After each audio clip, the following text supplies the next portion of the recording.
Welcome to the Scholar's Chair. We have explored the writings of Muslim scholar Ibn Khaldun in his book entitled The Muqaddimah, as translated by Franz Rosenthal. Our topic tonight is man's ability to think.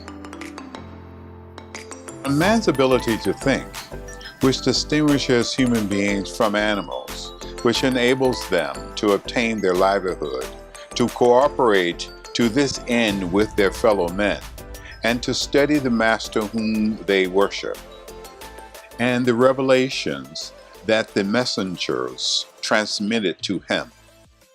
God thus caused all animals to obey man and to be in the grasp of his power. Through his ability to think, God gave man superiority over many of his creatures. God distinguished man from all other animals by an ability to think, which he made the beginning of human perfection and the end of man's noble superiority over existing things. This comes about as follows. Perception, that is, consciousness on the part of the person who perceives, is something particular to living beings, to the exclusion of all other possible and existent things. Living beings may obtain consciousness of things that are outside of their essence through the external senses God has given them. That is, the senses of hearing, vision, smell, taste, and touch. Man has an advantage over other beings. He can perceive things outside of his essence through his ability to think, which is something beyond his senses. It is the result of special powers placed in the cavities of his brain. With the help of these powers, man takes the pictures and applies his mind to them, and thus abstracts from them other pictures.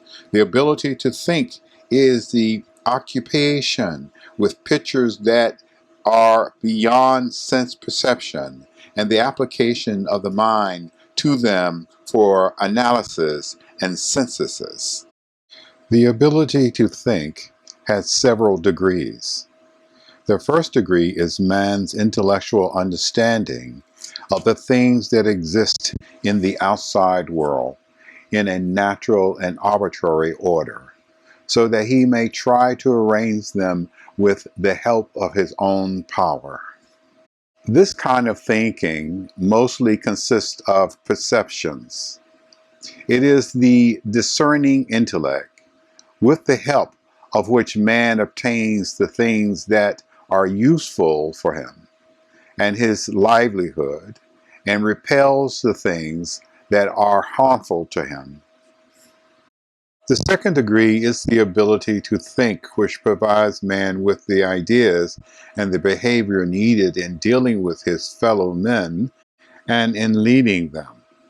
It mostly conveys apprehensions, which are obtained one by one through experience, until they have become really useful.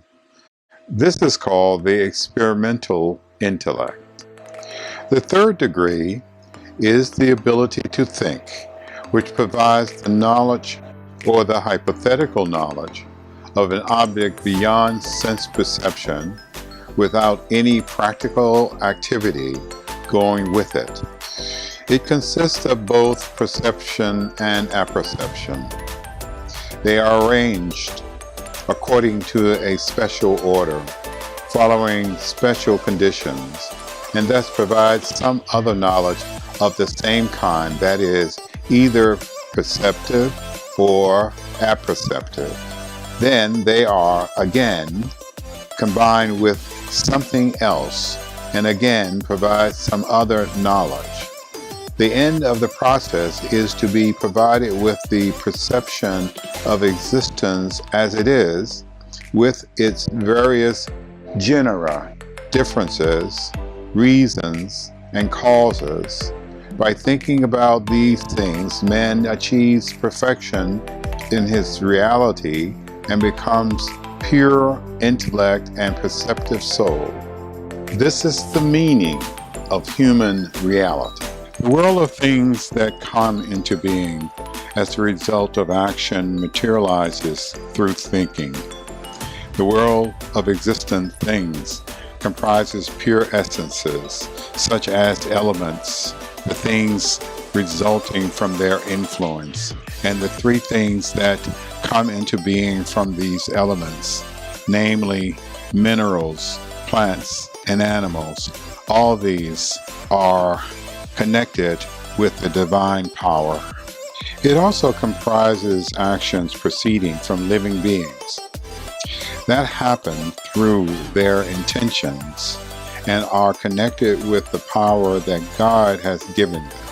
Some of their actions are well arranged and orderly. Such are human actions. Others are not well arranged and orderly. They are the actions of living beings other than man. This is because thinking precedes the order that exists among the things that come into being either by nature or through arbitrary arrangements. When it intends to create something, it must understand the reason and cause or the conditions governing it for the sake of the order that exists among the things that come into being. Reason, cause, or conditions are, in general, the principles of that particular thing, which is secondary to them, and it is not possible to arrange for something that comes earlier to come later, or for something to come later to come earlier. Such principle must have another principle to which its own existence is posterior. This regression may go on in an ascending order from principle to principle, or it may come to an end.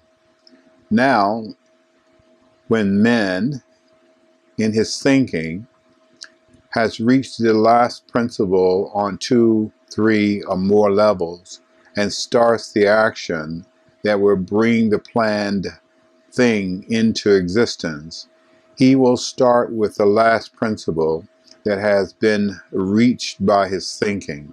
Thus, that last principle will be the beginning of action. He then will follow things up to the last element in the causal chains that have been the starting point of his thinking activity. For instance, if a man thinks of bringing into existence a roof to shelter him, he will progress in his mind from the roof to the wall supporting the roof, and then to the foundation upon which the wall stands. Here, his thinking will end, and he will then start to work on the foundation, then go on to the walls, and then to the roof, with his action will end. This is what is meant by saying the beginning of action is the end of thinking, and the beginning of thinking is the end of action. Thus, human action in the outside world materializes only through thinking about the order of things, since things are based upon each other. After he has finished thinking, he starts doing things. His thinking starts with the thing that comes last in the causal chain and is done last. His action starts with the first thing in the causal chain, which thinking reaches last. Once this order is taken into consideration, human actions proceed in a well-ordered manner. On the other hand, the actions of living beings other than man are not well arranged. They lack the thinking that acquaints the agent with the order of things governing his actions. Animals perceive only with the senses. Their perceptions are disconnected and lack a connecting link, since only thinking can constitute such a link. Now, the things that come into being that are of consequence is the world of existent things, are those that are orderly. Those that are not orderly are secondary to them. The actions of animals, therefore, are subordinate to orderly human actions. Consequently, their services are forcibly utilized by man. Thus, human actions control the whole world of things that come into being and all it contains. The ability to think is a quality of man by which human beings are distinguished from other living animals.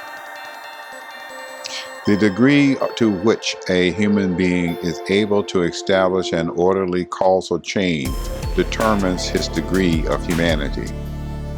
Some people are able to establish a causal nexus for 2 or 3 levels. Some are not able to go beyond that. Others may reach 5 or 6. Their humanity, consequently, is higher. For instance, some chess players are able to perceive in advance 3 or 5 moves, in order of which is arbitrary. Others are unable to do that because their mind is not good enough for it. This example is not quite to the point because the knowledge of chess is a habit, whereas the knowledge of causal chains is something natural. However, it is an example the student may use to gain an intellectual understanding of the basic facts mentioned here. The experimental intellect and how it comes into being. One knows from philosophical works the statement that man is political by nature.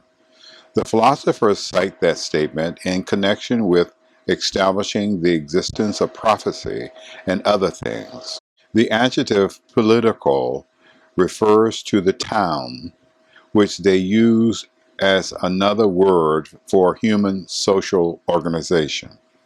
The statement means that a single human being cannot live by himself, and his existence can materialize only in association with his fellow men. Alone, he would be unable to have a complete existence and lead a complete life. By his very nature, he needs the cooperation of others to satisfy all his needs. Such cooperation requires, firstly, consultation, and then association, and things that follow after it. When there is oneness of purpose, may lead to mutual affection, and when purposes differ, they may lead to strife and altercation. Thus, mutual dislike and mutual affection, friendship and hostility originate. This leads to war and peace among nations and tribes. Among human beings, this does not happen haphazardly. It is the case among stray animals. God enables them to arrange for their activities under political aspects and according to philosophical norms. They lead human beings from the things that are detrimental to them to those that are in their interest, and from evil to good. First, however, they must recognize the things that are evil and the detrimental effects of doing them. From sound experience to current customs. Thus, they are distinguished from stray animals. The result of their ability to think shows themselves in the fact that their actions are orderly and not likely to be detrimental. The concepts bringing this about are not completely divorced from sensual perception and do not require very deep study. All of them are obtained through experience and derived from it. They are particular concepts connected with the sensibility. Their truth or falsehoods soon comes out in events. From events, the student of these concepts can learn them. Each human being can learn as much of them as he is able to. He has picked up his knowledge with the help of experience among the events that occur in his dealings with his fellow men. Eventually, he will have what is necessary and must be done and must not be done fixed in his mind. By knowing this well, then, the proper habits of dealing with his fellow men will be obtained by him. Those who follow this procedure during their whole life become acquainted with every single problem. Things that depend on experience require time. God made it easy for many human beings to obtain this social knowledge in a time shorter than the time required to obtain it through experience. If they will follow the experience of their fathers, teachers, and elders, learn from them, and accept their instruction. People can thus dispense with lengthy and careful personal study of events and need not attempt to pick up concepts from them. But people who have no knowledge or tradition in this respect, or people who are not willing to learn or to follow others, need long and careful study in order to be educated in these things. They are unfamiliar with them, and the knowledge they obtain of them is uneven. Their manners and dealings with others will be badly planned and show defects. Their chances of making a living among their fellow men will be spoiled. This is the meaning of the famous saying, "He who is not educated by his parents will be educated by time." That is, he who does not acquire the manners needed in dealing with human beings from his parents, which includes teachers and elders, and does not learn these things from them, has to fall back into learning them with the help of nature from the events that happen in the course of time. Thus, time will teach and educate him because he needs the education, since by his very nature he needs the cooperation of others. Such is the experimental intellect. It is obtained after the discerning intellect that leads to action. After these two intellects, there is the higher degree of speculative intellect. The knowledge of human beings and the knowledge of angels. We observe in ourselves through sound intuition the existence of three worlds. The first of them is the world of sensual perception. We become aware of it by means of perception of the senses, which we share with the animals. Then we become aware of the ability to think, which is a special quality of human beings. We learn from it that the soul, the human soul, exists. This knowledge is necessitated by the fact that we have in us scientific perceptions which are above the perceptions of the senses. They must be considered as another world, above the world of the senses. Then we deduce the existence of a third world above us from the influences that we find it leaves in our hearts, such as volition and an inclination towards active motions. Thus, we know that there is an agent there who directs us to those things from a world above our world. That world is the world of spirits and angels.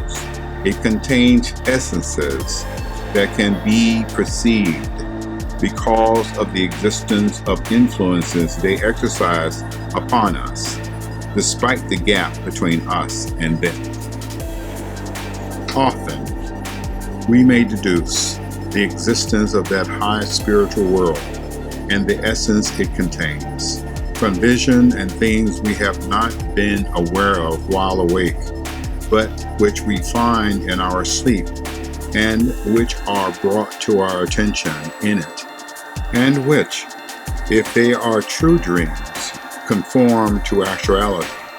We thus know that they are true and come from the world of truth.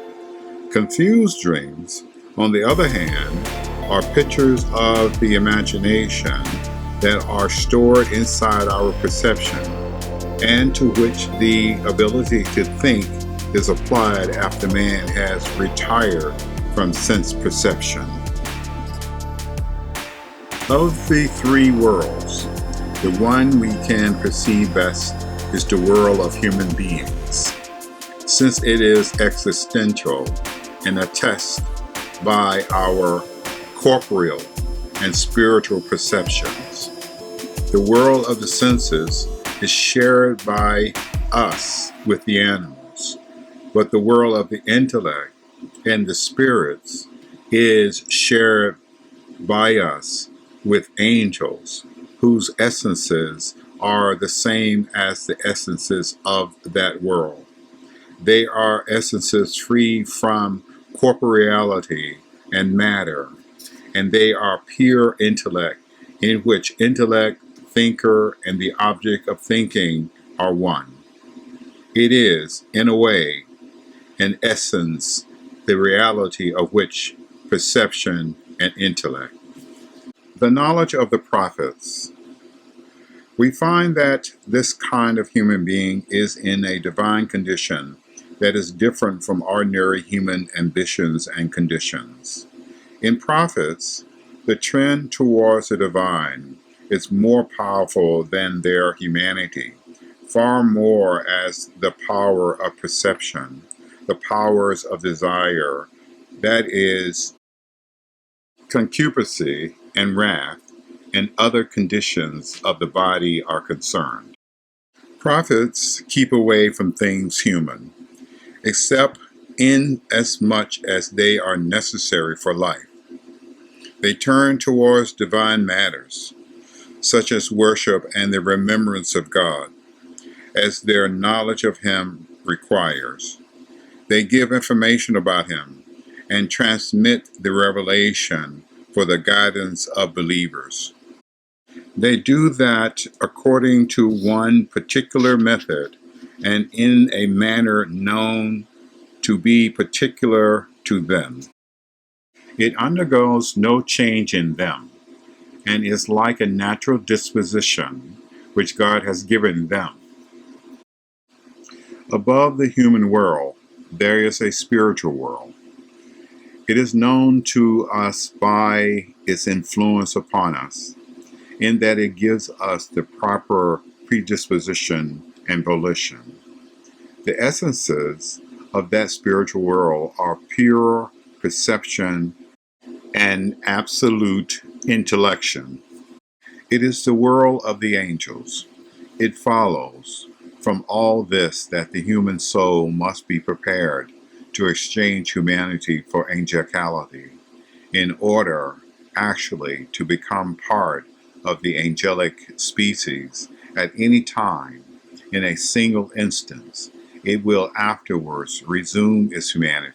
But in the world of angelicality, it has meanwhile accepted ideas that it is charged to transmit to its fellow human beings. That is the meaning of revelation and being addressed by the angels. All prophets possess this predisposition. It is like a natural disposition for them. In exchanging their humanity for angelicality, they experience strange and sensations of choking, as is known in this connection. Their knowledge is one of direct observation and vision. No mistake or slip attaches itself to it, It is not affected by errors or unfound assumptions. The agreement in it is an essential one because the veil of the supernatural is gone and clear and direct observations have been obtained. When the prophets quit that state and reassume their humanity, this clarity does not quit the knowledge they have, for it has become attached to it in the former condition. And because they possess the virtue that brings them to that condition, their experience constantly repeats itself until their guidance of believers, which was the purpose for which they were sent, is accomplished. Man is essentially ignorant and becomes learned through acquiring knowledge. We have already explained that man belongs to the genus of animals and that God distinguished him from them by the ability to think, which he gave man and through which man is able to arrange his actions in an orderly manner. This is the discerning intellect, or when it helps him to acquire from his fellow men a knowledge of ideas and of things that are useful or detrimental to him, it is the experimental intellect, or when it helps him to obtain perceptions of the existent thing as they are, whether they are absent or present. It is the speculative intellect. Man's ability to think comes to him only after the animal in him has reached perfection. It starts with the discernment. Before a man has discernment, he has no knowledge whatsoever and is counted one of the animals. His origin, the way in which he was created from a drop of sperm, a clot of blood, and a lump of flesh, still determines his mental makeup. Whatever he obtains subsequently is the result of sensual perception and the ability to think God has given him. In his first condition, before he has obtained discernment, man is simply matter. Inasmuch as he is devoid of all knowledge, he reaches perfection of his form through knowledge, which he acquires through his own organs. Thus, his human essence reaches perfection of existence. Man's nature and essence reveal to us the essential ignorance and acquired character of the knowledge that man possesses. Scientific instruction is a craft. This is because skill in the science, knowledge of its diverse aspects, and the mastery of it are the result of a habit which enables its possessor to comprehend all the basic principles of the particular science, to become acquainted with the problems, and to solve the details of it from its principles. As long as such a habit has not been obtained, skill in a particular discipline is not forthcoming. Habit is different from understanding and knowing by memory. Understanding of a single problem is a single discipline may be found equally in someone well-versed in a particular discipline and in a beginner in the common man who has no scientific knowledge whatsoever.